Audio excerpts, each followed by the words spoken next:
नमस्कार मित्रांनो, मी बाबाराव मुसळे. सारं काही बाबाराव मुसळे या माझ्या यूट्यूब चॅनलसाठी काही असं काही तसं या सदरात हा व्हिडिओ आपल्यासमोर पेश करत आहे. मित्रांनो, एखादं किंवा एकापेक्षा जास्त व्यसनं लागली तर त्यांचं करायचं काय? म्हणजे त्यातून बाहेर कसं पडायचं?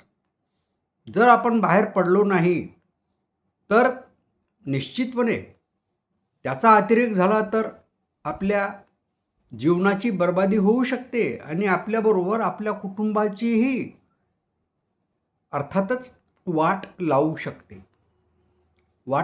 शकते. पण मग कुठेतरी त्याला कंट्रोल करता येईल का?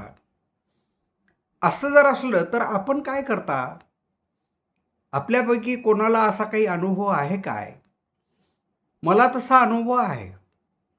मी माझा अनुभव आपल्यासोबत शेअर करतो. नंतर कॉमेंटमध्ये आपण आपले अनुभवसुद्धा मला लिहू शकता. मी त्यावेळेस परभणीच्या शिवाजी कॉलेजमध्ये BSc बायोलॉजीचा विद्यार्थी होतो. बहुधा ते सेकंड इयरचं वर्ष असावं. आणि त्यावेळेस परभणीच्या गुलशन बागेमध्ये आम्ही राहत होतो. माझ्यासोबत आणखी एक रूम पार्टनर होता. त्यांचं नाव नाही सांगणार मी.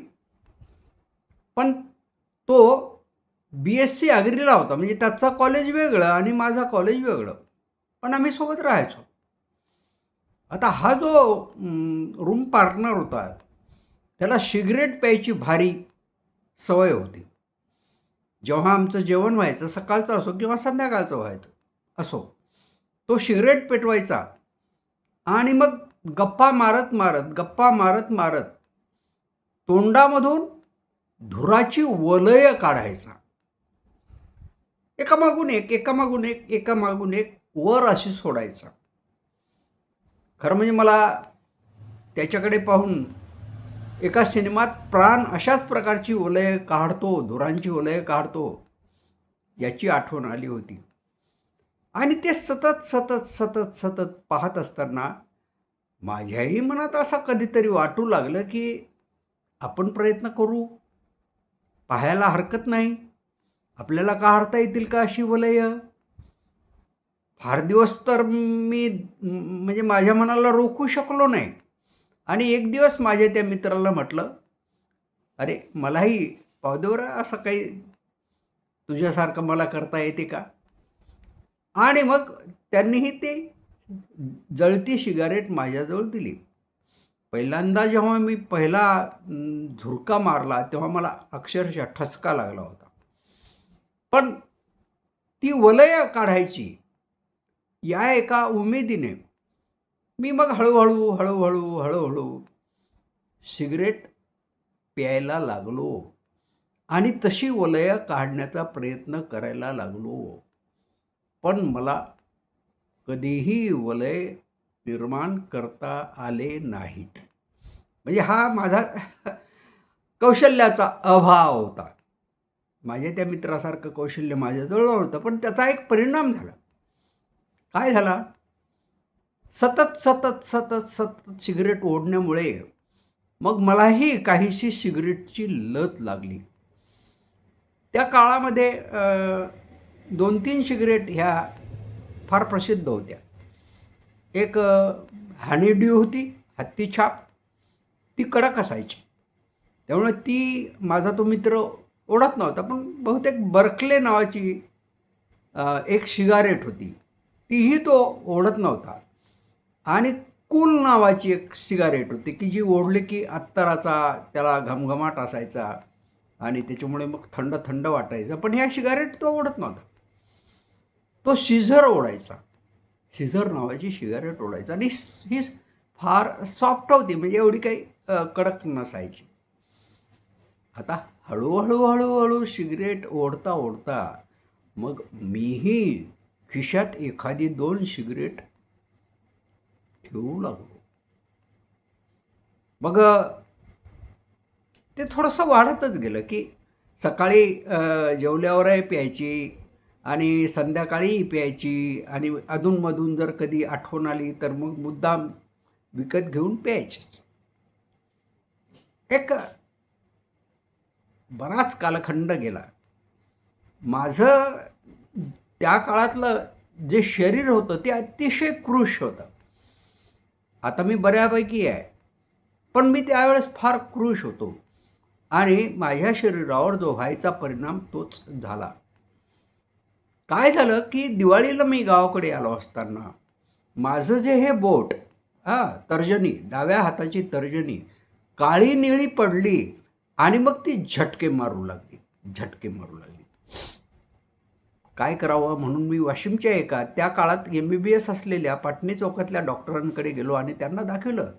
तर ते म्हणाले, की "अरे फार गंभीर आहे, हां, तुला जास्त काळ इलाज करावा लागेल." तर त्यांनी गंभीर म्हटल्यावर मग मला धास्ती वाटली, की बाबा गंभीर म्हणजे काय आहे नेमकं? मी त्यांना काही दाखवलं नाही किंवा त्यांच्याकडे पुन्हा गेलो नाही आणि मग पुन्हा कॉलेज सुरू झालं. कॉलेजमध्ये आलो. पण त्याचा त्रास होताच. हां, हळूहळू ते काळं निळं पडणारं जे नख होतं ते वाढू लागलं आणि त्रास वाढू लागला. म्हणून माझ्या एका मित्राला सांगितलं मी, तो तिथलाच परभणीचा होता आणि तो म्हणाले, की "चल मी तुला दवाखान्यात नेतो या डॉक्टरकडे नेतो." त्याच्या ओळखीचे सिव्हिल हॉस्पिटलचे जे CS होते ते ओळखीचे होते आणि बहुतेक त्यांचं आडनाव भागवत असावं. आणि त्यांनी मला त्यांच्या बंगल्यावर नेलं संध्याकाळचं. आम्ही बसलो. डॉक्टर साहेब तेवढ्यात बाहेर आले आणि त्यांनी विचारलं, की "काय रे, काय झालं?" मग माझ्या मित्रानं सांगितलं, की "सर, याचं हे जे बोट आहे, या बोटाचं नख काळं निळं झालं आणि ते झटके मारते." डॉक्टरांनी दुरूनच पाहिलं आणि मला विचारलं, "काय सिगारेट होतंस काय?" मी मोठा शरमलो आणि होकार तर दिला. म्हटलं, "हो सर." त्यांनी एका झटक्यात मला असं सांगितलं, की "जर तू सिगारेट बंद केली नाही तर तुझे एकच बोट काय, सगळीच बोटं आणि त्याची जी नखं आहेत ती अशी काळी निळी होतील आणि झटके देतील." तर मग ठीक आहे, मी एक तुला गोळी देतो. फक्त एकच गोळी त्यांनी लिहून दिली. त्या गोळीचं नाव मला आजही आठवते. प्रिस्कॉल नावाची गोळी होती ती. "ही गोळी घे." आणि ती गोळी घेतली तर आश्चर्य, एका गोळीत माझा तो जो काही आजारपणाचा भाग होता त्या बोटाचा तो संपला. काही दिवस सिगारेट सुटली. मी फायनलला आलो. मधात 1 वर्ष वाया गेलं आणि फायनलवरून मी त्याच वर्षी आमच्या पारेश्वर विद्यालयामध्ये पारडी टकमोड तालुका जिल्हा वाशिम येथे विज्ञान शिक्षक म्हणून लागलो. अरे काय झालं, की त्या काळात आता आमच्या शाळेमध्ये बरेच जण असे होते, की त्यांना उंट बिडी ओढायचा नाद होता. आमचे एक सर होते, की ते मात्र काय बुवा ते बिडीचं नाव शेरछाप बिडी ओढत. ती शेरछाप बिडी ही उंटपेक्षा अधिक कडक. मग त्या मित्रांनाही मी असं म्हणू लागलो, की "पावदरी उंट छाप बिडी." मग मला सरळ पिली की त्रास व्हायचा. म्हणून मग मी पाठीमागून म्हणजे त्याचं जे तोंडात धरायचा तो टोक आहे ते शिलगावत होतो आणि मग दुसरं टोक तोंडात धरत होतो. आता मधात त्याच्या आधी काय झालं, की हे करत असताना माझा BEdला नंबर लागला अकोल्याला आणि तिकडं तर मी सिगारेटच ओढू लागलो. कारण तिथं बिडी ओढणं बरं वाटत नव्हतं. एकदा गावाकडे आलो असताना आमच्या वहिनींना मी कपडे धुवायला सांगितले होते आणि मी बाहेर गेलो. बाहेरून आल्यावर वहिनींनी माझ्या खिशातले, शर्टाच्या खिशातलं जे सामान काढलं होतं त्याच्यात 2 सिगारेटी होते. ते म्हणाले, "बाबाराव, तुम्ही सिगारेट ओढता?" मला काय बोलावं ते कळलंच नाही. तेव्हाही सिगारेट सुटली नाही. आणि मग पुन्हा शाळेत जॉईन झालो. BEd झाल्यानंतर मग बाकीच्या मित्रांबरोबर मी उंटछाप ओढू लागलो. अर्थात मी टोकाकडून ती ओढत असल्यामुळे मला त्याचा त्रास होत नव्हता. म्हणजे जोपर्यंत ती तंबाखूला पोचत होती तोपर्यंतच मी ती पीत होतो आणि बाकी मग तंबाखूला लागले की फेकून देतो. म्हणजे अशा प्रकारे नुसतं पान आपलं जाळायचं आणि तोंडात घ्यायचं आहे, असं काहीतरी सुरू झालेलं होतं.